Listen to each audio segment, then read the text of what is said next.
بسم اللہ الرحمن الرحیم۔ السلام علیکم ناظرین، ریڈ زون سے میں ہوں علی رضا الوی اور میرے ساتھ موجود ہیں جناب مسر پرلاس۔ خواتین حضرات، آپ کی خدمت میں سلام۔ حسب سابق حسب روایت اپنے عظیم وطن پاکستان کے لیے دعا، اللہ تعالی ہمارے اس پیارے وطن کو سلامت رکھے، اس وطن میں ہر طرف خوشحالی ہو اور ہر طرف ترقی ہو۔ علی رضا الوی صاحب، کیا خبریں؟ جی، سپریم کورٹ نے سینٹ الیکشن کے متعلق صدارتی ریفرنس پر رائے دیتے ہوئے کہا ہے کہ سینٹ الیکشن خفیہ بیلٹ کے ذریعے ہی ہوں گے، کیونکہ یہ انتخابات آئین کے تابع ہیں، اس لیے اوپن بیلٹ سے نہیں کروائے جا سکتے۔ البتہ انہوں نے کہا کہ انتخابی عمل کو شفاف بنانا اور کرپشن ختم کرنا الیکشن کمیشن کی ذمہ داری ہے، اور الیکشن کمیشن کرپشن کے خاتمے کے لیے تمام تر ٹیکنالوجی کا استعمال بھی کر سکتا ہے۔ اس فیصلے کے بعد دوپہر کو حکومتی ارکان نے اور عصر کے بعد اپوزیشن اراکین نے الیکشن کمیشن کے حکام سے الگ الگ ملاقاتیں کیں اور دونوں طرف سے اپنی اپنی تشریحات کی گئیں۔ خوشیوں کے شادیانے بجائے گئے، اپنی اپنی فتح قرار دی گئی۔ جائزہ لیں گے کہ اصل میں کس کی کامیابی ہے۔ پھر سینٹ انتخابات کے باعث اسلام آباد جو ہے قیادتوں کا مرکز بن چکا ہے۔ جناب آصف علی زرداری، محترمہ مریم نواز صاحبہ، انہوں نے تو اسلام آباد میں ڈیرے ڈال ہی لیے ہیں، جبکہ دوسری جانب وزیر اعظم عمران خان صاحب بھی گھر نہیں بیٹھے ہوئے۔ انہوں نے بھی بنی گالا، وزیر اعظم ہاؤس اور وزیر اعظم سیکریٹریٹ کا سکون تیاج کے پارلیمنٹ ہاؤس میں اپنے چیمبر میں ڈیرے لگا لی، اور انہوں نے کہا ہے کہ وہ وہیں ملاقاتیں کریں گے۔ آج بھی بہت سارے لوگوں سے انہوں نے ملاقاتیں کی اور اپنے لوگوں کو ایکٹیو کیا، اس بات کا بھی جائزہ لیں گے۔ پھر وزیر اعظم عمران خان تو سرسبز پاکستان کی بات کرتے ہیں، درخت لگانے کی بات کرتے ہیں اور پاکستان کو سرسبز و شاداب دیکھنا چاہتے ہیں، بلین ٹریز کی بات ہوتی ہے، لیکن ایک سرسبز و شاداب علاقہ مری جو اپنے سرسبز اور حسن کی وجہ سے مشہور تھا، وہاں درختوں کی بے دریغ کٹائی کا کام شروع ہو گیا ہے، اور لوگ جو اپنے اختیارات کو استعمال کرتے ہوئے وہاں ان کو جو سرسبز و شاداب خوبصورت جنگلوں کو اور خوبصورت پہاڑوں کو ٹنڈ منڈ کرنا چاہتے ہیں، اس پہ بھی بات کریں گے۔ اور پروگرام کے آخر میں بات ہوگی نئی امریکی انتظامیہ کی، جنہوں نے چومکھی جنگ چھیڑ دی ہے۔ ایک طرف وہ جمال خشوگی کے معاملے پر سعودی عرب کو ٹف ٹائم دے رہے ہیں، اور دوسری طرف انہوں نے ایران کے مفادات کو ذکر پہنچانا شروع کر دیا اور سیریا میں، شام میں ایسی جگہوں پہ حملے کیے ہیں جہاں ایرانی تنصیبات اور ایرانی مفادات ہیں۔ اصل میں امریکہ چاہتا کیا ہے وسط ایشیا میں، اور عرب ملکوں کے ساتھ اس کی خواہشات اور اس کی تمنائیں کیا ہیں، اس کو میں بھی جھانکنے کی کوشش کریں گے۔ لیکن مظہر پرلاس صاحب کی طرف بڑھتے ہیں سپریم کورٹ کے فیصلے کی طرف، کہ جناب مظہر پرلاس صاحب آج سپریم کورٹ نے فیصلہ دے دیا، تشریح آ گئی۔ آپ کو پتہ ہے کچھ دن پہلے فیصلہ محفوظ کیا گیا تھا، آج وہ جاری کر دیا گیا، اور انہوں نے کہا ہے کہ یہ آپ کی ذمہ داری ہے الیکشن کمیشن آف پاکستان کی، کیونکہ آئین پاکستان جو ہے وہ یہ کہتا ہے کہ یہ سینٹ کا انتخاب خفیہ نہیں ہو سکتا، یہ بیلٹ کے مطابق ہوگا، تو آپ نے قانون نہیں آئین کے تابع جانا ہے، یہ واضح طور پہ کہا گیا۔ علی رضا الوی صاحب، اس فیصلے کا بڑا انتظار تھا۔ پورے ملک کے سیاسی حلقوں کو، پورے ملک کے صحافتی حلقوں کو، جمہوری حلقوں کو، پارلیمانی حلقوں کو، اور بالآخر یہ فیصلہ آج آ گیا۔ جی اس فیصلے کے آنے سے پہلے ہم گزشتہ ہفتے اپنے پروگراموں میں اسی طرح کی بات کر چکے ہیں جی کہ جو ہمارا خیال تھا، ہماری سوچ تھی کہ یہ الیکشن خفیہ بیلٹ ہی کے ذریعے ہوگا۔ اب اس میں ایک ذمہ داری الیکشن کمیشن پر ڈالی گئی ہے۔ جی الیکشن کمیشن آپ دیکھیے کہ پچھلے کئی الیکشنوں سے مسلسل ناکام ہوتا آ رہا ہے۔ صحیح ہے، تو پاکستان میں الیکشن کمیشن ایک کمزور ادارہ ہے، صحیح، اس میں اتنی سخت نہیں ہے۔ اب جو کہا جی ٹیکنالوجی کا استعمال کرے، تو یہ بھی آئین کی خلاف ورزی ہوگی ایک طرح سے۔ کیسے؟ کہ دیکھیے، وہ ووٹ کی حد تک تو ٹیکنالوجی کا استعمال کر لیں گے، مگر کیمرے تو نہیں لگ سکتے۔ ٹھیک ہے، کیمرہ لگانا تو پھر جرم ہو جائے گا، پھر تو وہ خفیہ ووٹنگ والا قصہ ہی ختم ہو جائے گا۔ صحیح ہے۔ تو پاکستان میں الیکشن کمیشن کو بھی مضبوط ہوتے ہوئے بہت دیر اور لگی۔ ایون اگر بار کوڈ وغیرہ لگایا جائے جس کو بعد میں سکین کیا جا سکے، اور یہ بھی امپریشن دینے کی کوشش کی جا رہی ہے نا جی کہ یہ اس میں اب حکومتی ارکان نے یہ کہا کہ جی آپ بیلٹ پیپر پر کوئی ایسا نشان لگا لیں، کوئی بار کوڈ لگا لیں جیسے چیزوں پہ لگے ہوتے ہیں، تو پتہ چل جائے کہ یہ کس کا ہے، وہ سیاسی جماعتوں کے پاس تو نہیں جائے گا، وہ الیکشن کمیشن کے پاس محفوظ ہوگا۔ آپ مجھے بتائیں کہ یہ محفوظ ہو سکتا ہے؟ کبھی بھی نہیں۔ پاکستان میں آپ کو بھی عرصہ ہو گیا ہے اس کوچے میں، آپ نے دیکھا کہ الیکشن ہو جاتے ہیں، جی ہارنے والا بیچارہ جس کے ساتھ دھاندلی ہوئی ہوتی ہے وہ الیکشن کمیشن کے دروازے کھٹکھٹاتا ہے، ٹربیونل میں جاتا ہے، 5 سال گزر جاتے ہیں، کچھ بھی نہیں اس کا ہوتا. یا کبھی کبھار یہ ہوتا ہے کہ فیصلہ وقت گزرنے کے بعد آتا ہے. تو الیکشن کمیشن نے پچھلے چند سالوں میں مایوس کیا ہے لوگوں کو. صحیح. مثلا ابھی ہمارے دوست ہیں فیصل صالحیات، ان کا دعویٰ ہے وہ الیکشن جیتے ہوئے ہیں، مگر ان کے مخالف امیدوار کو جتوا دیا گیا. صحیح ہے. اور وہ بیچارے الیکشن کمیشن گئے، ٹربیونل گئے، تاریخیں پڑھ رہی ہیں، اللہ جانے کب تک تاریخیں پڑھیں. اور پچھلے دنوں قوم کے سامنے یہ سچ بھی آ گیا تھا کہ کس طرح خواجہ آصف جیتے اور عثمان ڈار ہارے. تو پاکستان میں دیکھیے الیکشن کمیشن ایک کمزور ادارہ ہے، اس کو پتہ نہیں کہاں کہاں سے مداخلتوں کا سامنا کرنا پڑتا ہے. ٹھیک ہے یا نہیں؟ اور الیکشن کمیشن بے بسی کا اظہار کرتا ہے. اس سے پچھلے جو الیکشن کمشنر تھے، ان سے پچھلے تھے، انہوں نے بے بسی کا اظہار کیا تھا اور وہ چلے گئے تھے. آپ کی بات مظہر برلا صاحب ٹھیک ہے، اور آپ دوسری بار آپ نے یہ بات دہرائی ہے، اس لیے میں یہ سوال کر رہا ہوں کہ آپ کو کیا لگتا ہے الیکشن کمیشن کبھی آزاد ہو جائے گا، کبھی اس کی بے بسی ختم ہو جائے گی، کبھی یہ اپنی آزادی اور خود مختاری کے ساتھ پورے ایمانداری کے ساتھ پورے منصفانہ انداز میں ایسے انتخابات کرا سکے گا جس پہ انگلی نہیں اٹھائی جائے کبھی؟ میں جس دن ہماری سیاسی پارٹیوں نے ادھر ادھر دیکھنا چھوڑ دیا الیکشن کمیشن صحیح ہو جائے گا. صحیح. جب تک ہماری سیاسی پارٹیاں یہ سوچتی رہیں گی کہ انہیں طاقت فلاں جگہ سے ملے گی، انہیں حکومت فلاں جگہ سے ملے گی، وہ اندرون ملک ہو یا بیرون ملک ہو، جب تک ہماری سیاسی پارٹیاں کسی اور طرف دیکھتی رہیں گی الیکشن کمیشن کمزور رہے گا. ٹھیک ہے. الیکشن کمیشن مضبوط نہیں ہوگا. اب یہ جو ڈسکا والی سیٹ کا فیصلہ دیا ہے، جی بظاہر لگ رہا ہے کہ الیکشن کمیشن نے بڑا مضبوط ریگین کیا ہے دوبارہ اپنی طاقت اور اپنی قوت اور اپنی توانائی لیکن کو پتہ حاصل. یہی نہیں نا پتہ کہ طاقت کا توازن دوسری طرف جا چکا ہو. بات تو ٹھیک ہے. ٹھیک ہے، بالکل صحیح ہے. ابھی یہ ہے کہ طاقت کا توازن ہی بدل جائے تو ہم کیا کہہ سکتے ہیں. یہ بات بھی درست. اب آپ دیکھیے اس کی اگلی نشانی کہ یہ ریفرنس بھیجا گیا، صدارتی ریفرنس تھا جناب، فیصلہ نہیں ہو رہا تھا. اب 2 دن پہلے فیصلہ آ گیا ہے جی کہ خفیہ ہوگا. خفیہ ووٹنگ کا سب سے زیادہ فائدہ کس کو ہوگا؟ اپوزیشن کو ہوگا. نیچرلی. اسی لیے آج دیکھیں کے پی میں حکومتی تجویز انہوں نے مسترد کر دی اپوزیشن نے. جی. حالانکہ حکومت کہہ رہی تھی وہاں کہ آپ 4 سینیٹر لے لیں تو 7 ہم لے لیتے ہیں، 4 آپ لے لیں. صحیح ہے. اس تجویز کو بھی مسترد کر دیا. ٹھیک ہے. اس فیصلے کا اتنا اثر ہوا اور جو لوگ پریشان تھے، جنہوں نے اپوزیشن سے وعدے کر رکھے تھے، یعنی کوئی 12 سے 14 MNA ہے پنجاب سے، صحیح ہے. جنہوں نے، اور شاید ہزارے سے بھی ہو، جنہوں نے نون لیگ کی قیادت سے یہ وعدہ لیا. پیسے لینے دینے کا معاملہ تو الگ ہے نا، اس میں میں نہیں پڑھتا، لیکن سنا ہے کہ یہ وعدہ لیا کہ آپ ہمیں نیکسٹ الیکشن میں نون لیگ کا ٹکٹ دیں گے، تو اس وعدے کے بدلے ہم آپ کو ووٹ دیتے ہیں مسٹر گیلانی کو. ٹھیک ہے. اسی طرح کے پی کے لوگ ہیں. کے پی میں کیوں مسترد کیا حکومتی فارمولہ اپوزیشن نے؟ پنجاب میں کیوں مان لیا؟ سندھ میں بھی جا رفع ڈلا ہوا ہے، ایم کیو ایم کو زیادہ سینیٹرز کی آفر کر دیا آصف علی زرداری نے.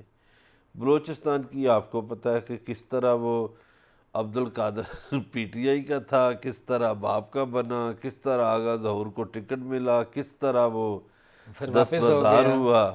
اچھا ویسے کتنا خوبصورت ہے یہ، دیکھیے ایک ہی دن میں، اس کا مطلب یہ ہے آپ کے پاس پیسہ ہو، آپ پیسہ کیسے بھی آپ کما کے لے آئیں, آپ ایک پارٹی جوائن کریں, اس پارٹی کے اندر تنقید ہو تو آپ کو دوسری پارٹی لینے کے لیے تیار ہے. اس پارٹی نے آپ کو ٹکٹ دے دیا جس پہ تنقید ہوئی تھی, اس نے اپنا بندہ سرنڈر کروا دیا, اور یہ قادر نے تو منوا دیا ابھی کہ کیا بات ہے. حضور گزارش یہ اور ہے پھر یہ بھی کہا جا رہا ہے کہ پی ٹی آئی سیاست پیسے کی نہیں کر رہی. پاکستان میں علی رضا الوی صاحب جب ضیاء الحق صاحب تشریف لے آئے تھے, اس کے بعد سے پاکستان میں نظریاتی سیاست ختم ہو گئی تھی. اب نظریہ کیا ہے؟ پیسہ. نظریہ کیا ہے؟ مفاد. ابھی آزاد کشمیر کے الیکشن ہونے والے ہیں نا, جی اب دیکھنا کتنے پرندے ادھر سے اڑ کے ادھر جائیں گے, ادھر سے ادھر جائیں گے. اور وہ تو 70 کی دہائی سے وہ سارے یورپ سیٹلڈ ہے وہاں, تو پیسہ بھی بہت ہے, پیسہ بہت ہے. اور وہاں روٹین سے باقی علاقوں سے زیادہ پیسہ ہے, اور وہاں تو خرید و فروخت نظریے اور کی زیادہ یہی تو اس قوم کی بدقسمتی ہے. نظریے کی جگہ دولت نے لے لی. لیڈران بھی دولت کی پوجا کرتے ہیں. لیڈران کو بھی وہی بندہ پسند ہے جس کے پاس پیسہ ہے. لیڈران کو وہ بندہ پسند نہیں ہے جو نظریاتی طور پر مخلص ہو. وہ بھائی جان کنگلے کو کون پوچھتے ہیں؟ جو خرچے اٹھائے گا وہی ہوگا بھائی نا, صاحب جو یہ پارٹی میں فنڈ دے سکتا ہے, جو کوئی ویلفیئر کا کام کر سکتا یہی ہے, کام جو ہے نا. کوئی تعاون کر سکتا ہوگا. تو پاکستان میں اس سوچ نے نہ صرف سیاست کو بدلا, اسی سوچ نے صحافت کو بدلا, اسی سوچ نے وکالت کو بدلا, اسی سوچ نے مسیحائی کو بدلا. ایک زمانے میں ڈاکٹر انسانیت کی خدمت سمجھ کے کام کرتے تھے. اب ڈاکٹر کیا کرتے ہیں؟ پیسہ بنانے کے چکر میں پڑ گئے ہیں. پرائیویٹ اسپتال بچر ہاؤسز بنے ہوئے ہیں. ہاں جی, ایک زمانے میں استاد یہ سمجھ کر پڑھاتا تھا کہ میں اپنی قوم کی خدمت کر رہا ہوں, اپنی قوم نئی کی نسل تعمیر کر رہا ہوں, ایک نئی نسل پیدا کر رہا ہوں.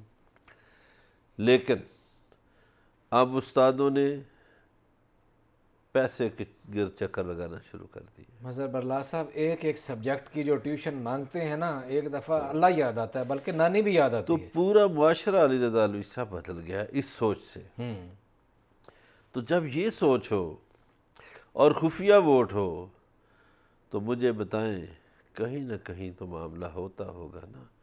یار یہ بتائیں کہ کامل علی آغا سینیٹر بن گئے, ہمارے دوست ہیں, اچھی بات ہے, لیکن کاف لیگ کے ووٹ تھے 10, ووٹ چاہیے پنجاب میں 46, تو 36 ووٹوں کی برکت تو پڑی نا کہیں سے. چلے بلا مقابلہ ہو گیا. پنجاب کی فیوز و برکات پہ بھی آپ سے بات کرنی ہے. آپ کا اس پہ جو کالم بہت زیادہ ہٹ ہوا ہے پورے پاکستان میں, اس پہ بھی بات کریں گے, لیکن مجھے ذرا یہ آپ تھوڑا سا بتائیں کہ یہ آج دونوں گروپ بھی کہہ رہے تھے ہماری فتح ہے, وہ جی اس میں جو قانونی بات کر دی گئی ہے, ٹیکنالوجی کی بات کر دی گئی ہے, دوسروں نے کہا کہ یہ صدر صاحب کو ابھی آرڈیننس فیکٹری بند کر دینی چاہیے. فتح کس کی ہوئی ہے آج الیکشن کا؟ میں سمجھتا ہوں اصل میں فتح پیسوں والوں کی ہوئی ہے. اس کو آپ اپوزیشن کی فتح بھی کہہ سکتے ہیں, لیکن انہوں نے حکومت والوں سے بھی کہا کہ آپ بھی تھوڑی خوشی منا لیں, فیصلہ اس طرح کا ہے. صحیح ہے. لیکن فتح ان کی ہے جنہوں نے خفیہ ووٹ لینا ہے, اور وہ یوسف رضا گیلانی ہے جنہوں نے خفیہ ووٹ لینا. اچھا, دن فاصلہ تو ایک دن کا ہے, اور پرنٹنگ کا بھی یہ بھی بات کی گئی جی کہ کوئی جو نئے نوٹ چھاپ سکتے ہیں, 1500 بیلٹ پیپر چھاپنے میں کون سا پرابلم ہوگا, نئے چھاپنے پڑیں تو امبارگو والے چھاپ لیں, کوئی کوڈ والے چھاپ لیں. کیا اور اگر چھپ گئے تو پھر تو فتح اپوزیشن نہیں جی, کیسے فتح ہوگی؟ اگر یہ یقین دہانی ہو گئی ہے جو میں نے ابھی بات کی ہے, یہ جان بوجھ کے بات ابھی مجھے کی پتہ ہے, میں اس لیے ریپیٹ کہ کی. جب ٹکٹ کا وعدہ ہو گیا تو وہ کہیں گے ممبر کو ووٹ دو بھائی, پکڑے جاتے تو کوئی بات نہیں, ٹکٹ تمہارا ہمارے ذمہ ہے. بالکل ٹھیک. پھر تو وہ ہنستے ہوئے ووٹ دے گا. پیسے بھی جو اس نے لیے دیے, ہم اس چکر میں نہیں پڑتے. پیسے اچھا, مجھے لگ رہا ہے اس دفعہ پیسے لینے دینا شاید زیادہ مشکل ہو جائے. ہر پارٹی نے بڑے کیمرے لگا رکھے ہیں, بڑی چیکنگ کی ہوئی ہے انہوں نے. کیسے پیسے مطلب جتنی مرضی چیکنگ کر لے. اچھا حضور میری بات سنیں یار, منشیات پہ کتنی پابندی ہے, کتنی چیکنگ ہے. ہر جگہ پہنچ جاتی ہے.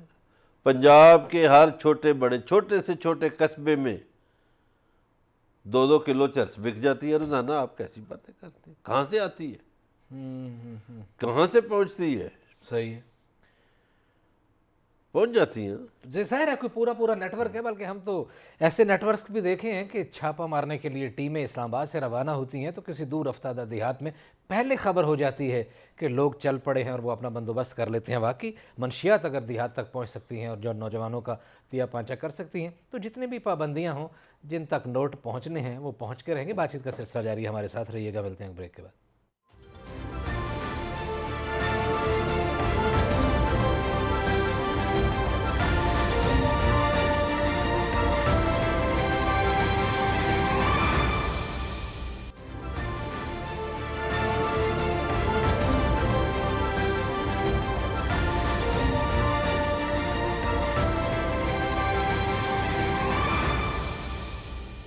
ویلکم بیک ناظرین. بریک پہ جانے سے پہلے بات یہ ہو رہی تھی کہ آج الیکشن کمیشن کے حوالے سے جو سپریم کورٹ کی رائے آئی ہے اصل میں وہ کس کی فتح ہے، کس کے لیے خوشی کی بات ہے، یہ تو دونوں طرف سے یہی کہا جا رہا ہے. لیکن آج فیصل جاوید نے کس طرح بات کی اور انہوں نے اس پہ اپنا کیا کامنٹ کیا، پہلے آپ کو وہ سناتے ہیں پھر مظہر برلا صاحب سے رائے لیتے ہیں. جو فیصلہ آیا ہے وہ خوشائن فیصلہ ہے، زبردست فیصلہ ہے.